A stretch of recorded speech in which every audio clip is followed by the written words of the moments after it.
Hello my beautiful viewers, it is I, Ratupi from Ratupi's Game Room, and today was a very special day for some of us, most of us. If you of course follow my channel, you probably thought it was a special day.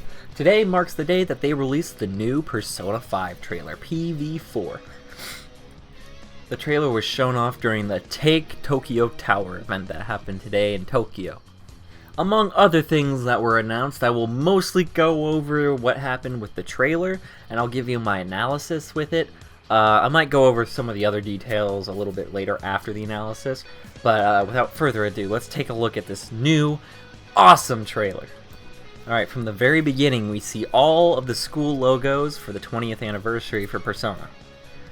Here again, we see the main character sitting in what appears to be an interrogation room, which we've also seen from other trailers, getting somewhat talked to by some mysterious entity that we do not know, probably some sort of investigator if I had to guess.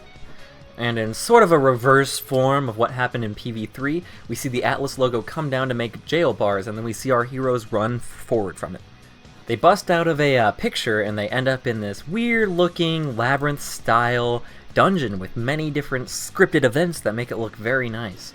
And I'm very interested to see what it's like, because these dungeons in this game are supposed to have like actual level design to them, which we haven't seen much of before in the other games. The other games had randomly or procedurally generated dungeons. I mean, they all generally look the same, but these dungeons look like they're full of life and design, which looks awesome. Here we see our character running through school and the town, and it looks awesome. I mean, just how alive everything looks is just so perfect. From the looks of the town, it looks like the town will be somewhat open world. I wouldn't say too much to the extent of something like Skyrim or something like that, but this definitely looks like you can explore every nook and cranny of Tokyo, what they are giving us. Next, we're seeing this very suave-looking fellow who appears to be one of the bosses that we will be fighting.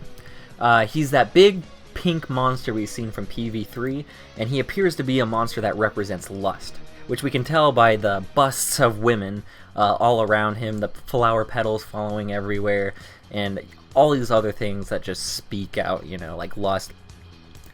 Next, we see a guy who looks like Humpty Dumpty or the Count from Berserk.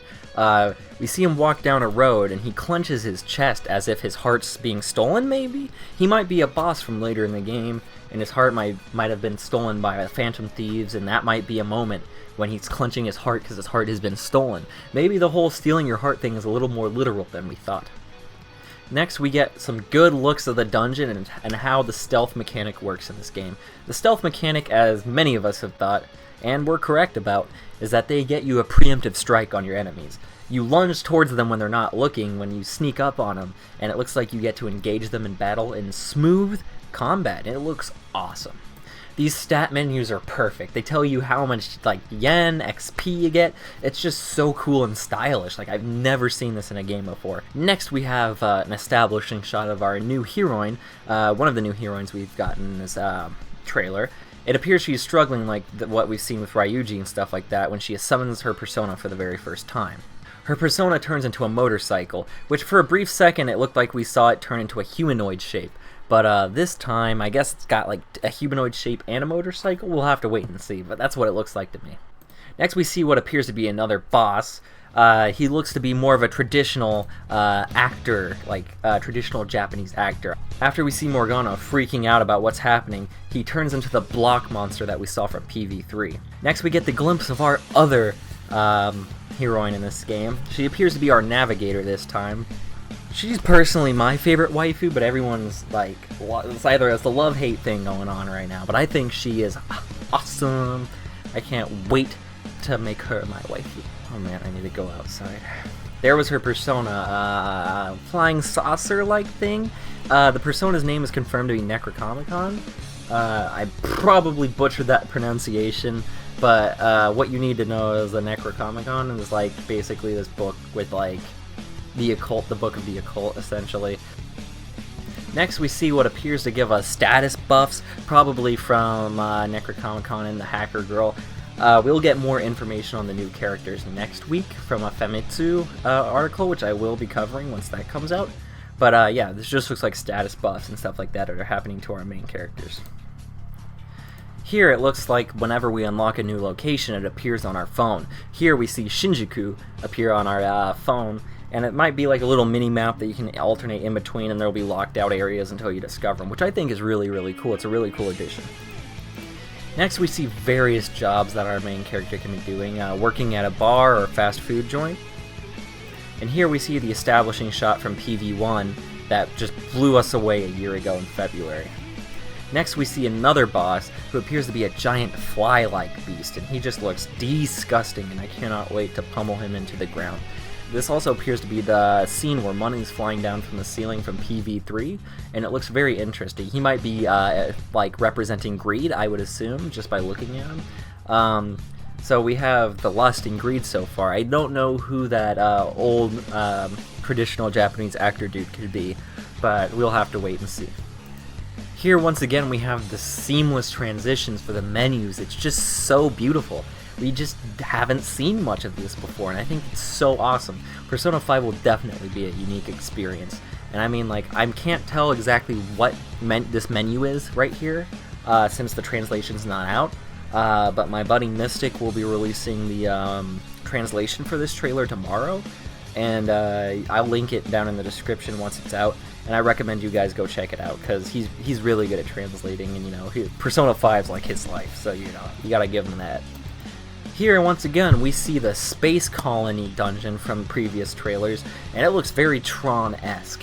I'm not entirely sure what kind of entity or boss would be controlling this place, what deadly sin he would represent. I just have no clue what it could be.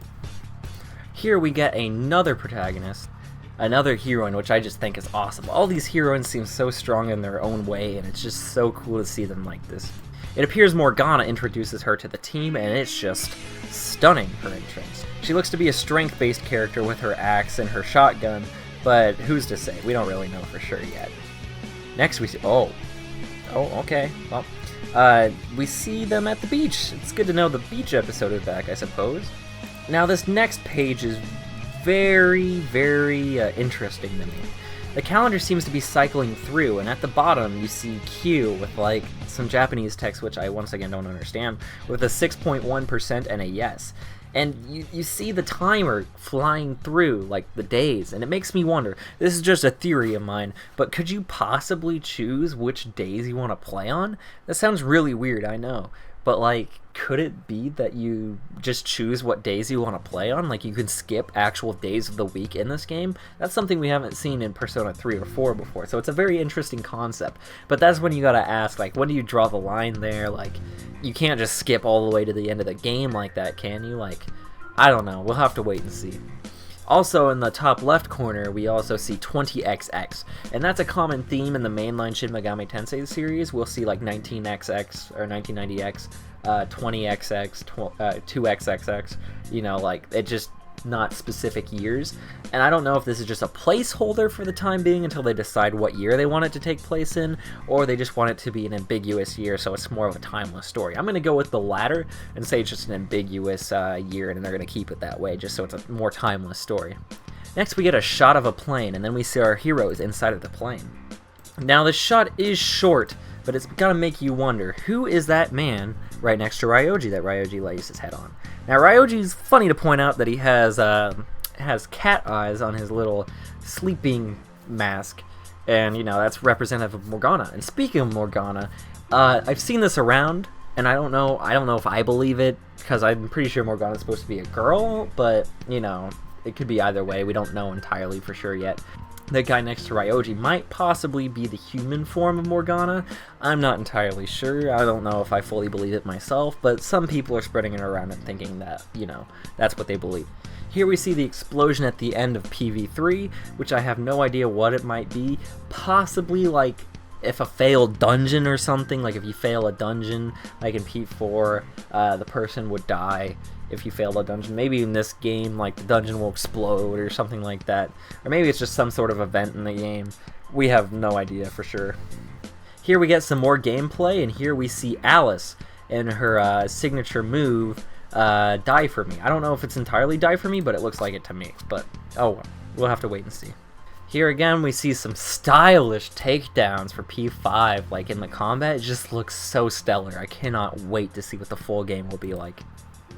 Here we see Justine and Caroline messing with our main character in his jail cell. We don't know entirely what their relationship will be. Possibly, you know, more of like a what they represent, cops and criminal relationship, where they're more stern with him, but we'll have to wait and see. We also see 2 guillotines, which I assume, which many people assume really, it's not just me, are going to be the form of fusion in this game by decapitating and actually executing your personas to fuse into a more great persona, which I think is an awesome concept. Some people feel like that'll like crush their heart because they have to decapitate their favorite persona to make a new one, but I'm just like, that's like really, really cool. It's cooler than what we've seen before. Here's what I assume will be the main character. This looks like a scene straight out of Berserk. Like, I made 2 Berserk references in a Persona video. But it looks like there's bodies, if you look closely. They're golden bodies that this man is walking up. And possibly it might be the people he's harmed, the people he's killed to build up his staircase to his kingdom. That's what happened in Berserk. And I'd assume this man is probably the main villain, by the black goo that comes off of his legs. It seems very shadow-like in nature. I know we've seen that with our main characters. He might be some sort of similar entity to our main characters, but we don't know for sure. Here we see our main character looking up, and which I assume will be a later part of the game, because this just looks like a later establishing shot of the game, you know, like a final boss confrontation cutscene, but we'll have to wait and see. And next we see the Super Anime Walk into the Sun, which reveals the giant casino that we seen earlier in the trailer, which is very interesting indeed. And that concludes the P5 trailer. There's a little bit with Igor at the end, but I'm not entirely sure. And the Japanese release date is September 15th, 2016. For Japan. Don't forget that.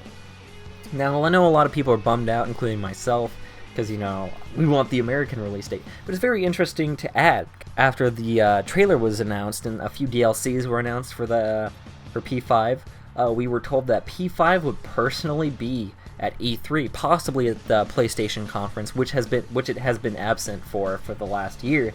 But it's very odd that Atlas Japan would be coming all this way to announce P5 for America at E3. I feel like they're going to be at the PlayStation conference, and we are going to get that concrete North American release date.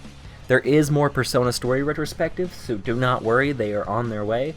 I'll be having a Persona Q story retrospective coming up soon, a Persona 4 Arena and Ultimax. They're going to be one video, and P5 eventually when it comes out. And now, I know the Persona 4 video was very, very long, and I lost a lot of viewers due to it, and I'm sorry guys for it being so long. And I'll cut down on the time for the Persona Q, Persona 4 Arena videos, and they're going to be a little bit shorter, but they're going to be a lot of fun, and I hope you guys enjoy it. But they are going to go on hold for just a little bit, because I had promised my friend that I'd make a new video, a new review, because I haven't done a review in a while. I know many of you guys aren't here for my reviews, you're more here for my Persona and SMT content, and that'll come out. But, you know, I gotta stick true to my roots, guys. I gotta release a new review, and that review is on Finding Nemo for PS2. Yeah, I know. Other than that, I hope you guys have a good one. Be sure to follow me on Twitter, subscribe to me on YouTube, and leave a like. Oh, and don't forget to comment down below. I often check and reply to messages. I hope you guys have a good one. See you later.